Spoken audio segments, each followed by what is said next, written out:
CIET NCERT द्वारा प्रस्तुत है कक्षा 6 की विज्ञान की पाठ्यपुस्तक विज्ञान 1।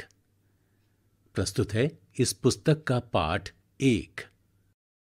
भोजन ये कहां से आता है? पृष्ठ 1 से पृष्ठ 7 तक। तो आइए अब सुनते हैं पाठ भोजन यह कहां से आता है। पृष्ठ 1। आज आपने अपने घर में क्या खाया था? पता लगाइए कि आपके दोस्त ने आज क्या खाया था। क्या आपने कल और आज एक ही प्रकार का आहार लिया था? क्या यह सत्य है कि अलग-अलग समय में हम भिन्न-भिन्न प्रकार का आहार लेते हैं? 1.1 विभिन्न खाद्य पदार्थ। क्रियाकलाप 1। विद्यालय में अपने दोस्तों से उन खाद्य पदार्थों की जानकारी प्राप्त कीजिए जो वे पूरे दिन में खाते हैं। यदि वे विभिन्न राज्यों के रहने वाले हों तो उनसे भी यह जानकारी प्राप्त करने का प्रयास कीजिए। अपनी नोटबुक में सारणी 1.1 की तरह यथासंभव अधिक से अधिक दोस्तों द्वारा खाए जाने वाले विभिन्न खाद्य पदार्थों की जानकारी प्राप्त कर सूचीबद्ध कीजिए। सारणी 1.1 हम क्या खाते हैं? विद्यार्थी या दोस्त का नाम, पूरे दिन में खाए गए खाद्य पदार्थ। चित्र 1.1। यहां चित्र में विभिन्न खाद्य पदार्थ दिखाए गए हैं, जैसे इडली, सांबर, चटनी, मछली और दाल। अपने भोजन में हम अनेक प्रकार की चीजें खाते हैं, जैसे चित्र 1.1। खाने की ये सभी चीजें किससे बनी हैं? पके चावल के बारे में सोचो। हम कच्चा चावल लेते हैं, उसे पानी में उबालते हैं। इसे तैयार करने में हमें 2 पदार्थों या संघटकों की आवश्यकता होती है।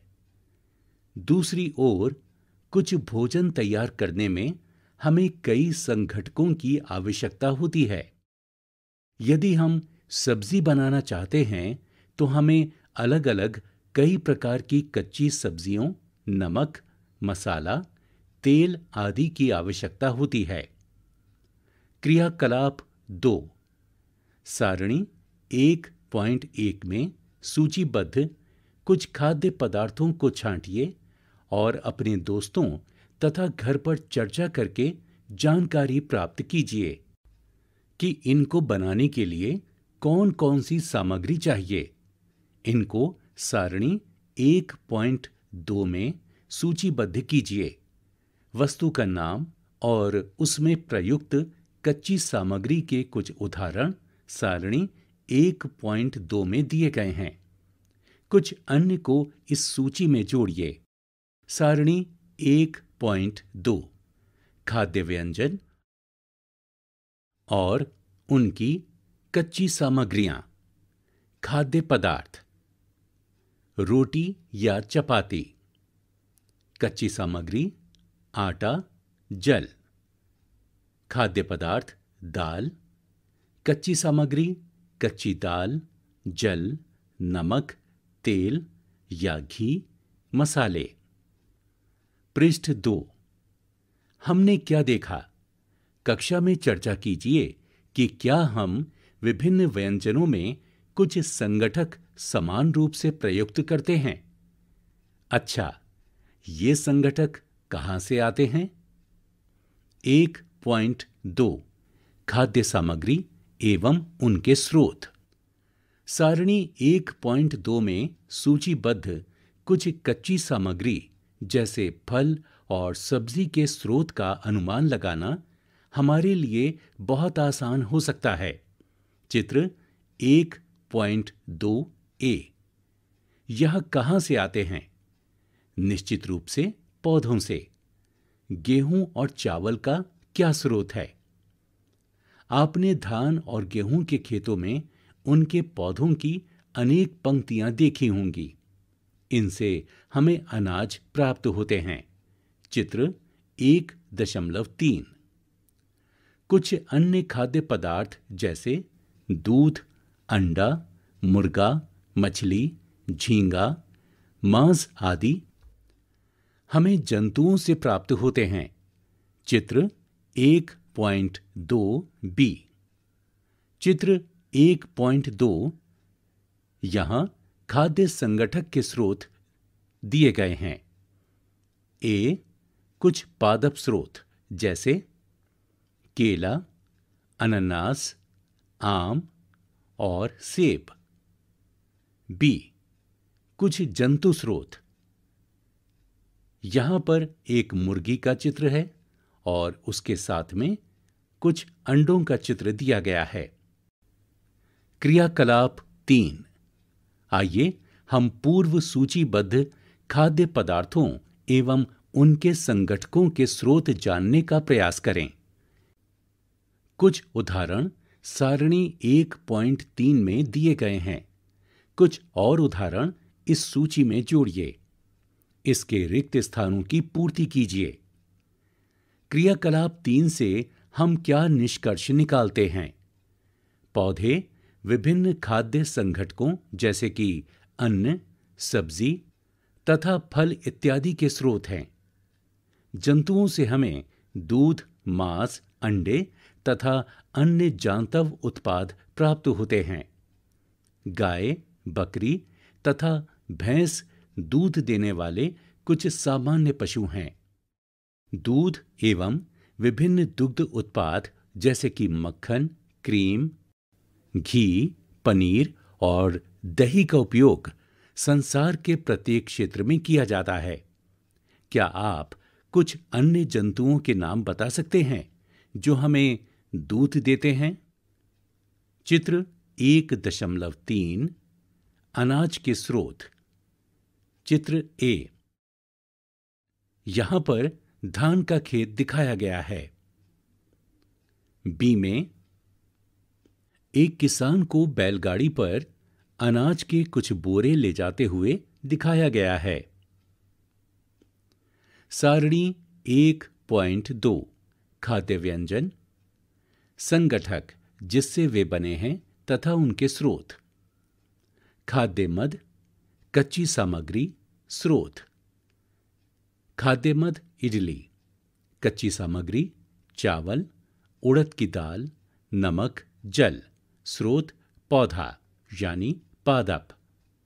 खाद्य मद चिकन करी, कच्ची सामग्री चिकन, मसाला, तेल या घी, जल, स्रोत जंतु, पौधे या जंतु। खाद्य मद खीर, कच्ची सामग्री दूध, चावल, चीनी, स्रोत जंतु, पौधा। पृष्ठ 3 1.3 भोजन के रूप में पौधे के भाग और जंतु उत्पाद। पौधे हमारे भोजन का एक मुख्य स्रोत हैं। हम पौधे के कौन से भाग का उपयोग खाद्य पदार्थ के रूप में करते हैं? हम पत्तियों वाली अनेक सब्जियां खाते हैं। कुछ पौधे के फलों को भोजन के रूप में खाते हैं। कभी हम जड़, कभी तना तो कभी पुष्प भी भोजन के रूप में खाते हैं। चित्र 1.4 पादप के खाने योग्य भाग। इस चित्र में एक पौधे को दर्शाया गया है जिसके दो भाग हैं, प्रारोह तंत्र और मूल तंत्र। प्रारोह तंत्र में सबसे ऊपर पुष्प है, फिर फल, उसके बाद तना यानी स्तंभ, उसके बाद पत्ती, फिर नॉट, फिर इंटरनॉट और अंत में कलिका। मूल तंत्र में है प्राथमिक मूल और द्वितीयक मूल। कभी आपने सीताफल यानी काशी फल के फूलों को चावल की पिट्ठी में डुबोकर व तलकर पकौड़ी बनाकर खाया है? इसका प्रयत्न कीजिए। कुछ पौधों के दो या दो से अधिक भाग खाने योग्य होते हैं। उदाहरण के लिए सरसों के बीज से हमें तेल प्राप्त होता है एवं इसकी पत्तियों का उपयोग साग बनाने के लिए किया जाता है। क्या आप केले के पौधे के विभिन्न भागों के बारे में सोच सकते हैं जिन्हें हम भोजन के रूप में लेते हैं? क्या आप किसी अन्य पौधे के बारे में सोच सकते हैं जिसके दो या अधिक भाग खाए जाते हैं? यहां एक चित्र है जिसमें एक लड़की एक पहेली को जानना चाहती है। पहेली जानना चाहती है कि हमारे भोजन के पौधे और जंतु के अलावा भी कोई अन्य स्रोत है। क्रियाकलाप 4। सारणी 1.3 में सूचीबद्ध सभी खाद्य पदार्थों में से उन संघटकों को छांटिए जिनका मुख्य स्रोत पौधे हैं। ये पौधों के किन भागों से प्राप्त होते हैं? इन खाद्य पदार्थों और पौधों के भागों को सारणी 1.4 के अनुसार सूचीबद्ध कीजिए। सारणी 1.4 भोजन के रूप में पौधे के भाग। खाद्य पदार्थ के मुख्य स्रोत की तरह पौधा। संघटक या स्रोत पौधे का भाग जो हमें संघटक देता है। खाद्य पदार्थ के मुख्य स्रोत की तरह पौधा। 1. बैंगन का भरता। संघटक या स्रोत बैंगन, मिर्च मसाले के रूप में या कोई अन्य, तेल, मूंगफली, सरसों, सोयाबीन या किसी अन्य पौधे से। पौधे का भाग जो हमें संघटक देता है। फल, फल, बीज। 2. खाली जगह। 3. खाली जगह। ध्यान दीजिए, अपने आसपास के अनजान पौधों पर यह देखने के लिए परीक्षण ना करें कि वे खाने योग्य हैं। कभी-कभी पौधे विषैले भी हो सकते हैं। क्रियाकलाप 5। मूंग अथवा चने के कुछ सूखे बीज लीजिए। अब इनमें से कुछ बीजों को जल से भरे एक पात्र में डाल दें तथा एक दिन के लिए छोड़ दीजिए। अगले दिन जल को पूरी तरह निकाल दें और बीजों को गिलास में रहने दें। उन्हें एक गीले कपड़े में लपेटकर एक ओर रख दीजिए। क्या एक छोटी सी सफेद संरचना बीज से बाहर निकल आती है? यदि हां, तो बीज अंकुरित हो गए हैं। चित्र 1.5 व 1.6। चित्र 1.5 में साबुत मूंग एवं अंकुरित मूंग को दर्शाया गया है। यदि नहीं, तो बीजों को पानी में धोएं, पानी निकाल दें और गीले कपड़े से ढककर अगले दिन के लिए उन्हें छोड़ दें। क्या उस दिन आपको बीजों से बाहर निकलता हुआ एक छोटा सा अंकुर दिखाई देता है? अंकुरों को सावधानी से धोकर आप इन्हें खा सकते हैं। ये उबाले भी जा सकते हैं। इनमें कुछ मसाले मिलाने पर खाने के लिए एक स्वादिष्ट अल्पाहार तैयार हो जाता है। चित्र 1.6 में चना और अंकुरित चना दर्शाया गया है। क्या आप जानते हैं कि शहद कहां से आता है या यह कैसे उत्पादित होता है? क्या आपने एक मधुमक्खी का छत्ता देखा है जहां बहुत सी मधुमक्खियां भिनभिनाया करती हैं? मधुमक्खियां फूलों से मकरंद यानी मीठे रस एकत्रित करती हैं और इसे अपने छत्ते में भंडारित करती हैं। चित्र 1.7। चित्र 1.7 में मधुमक्खी का छत्ता दर्शाया गया है।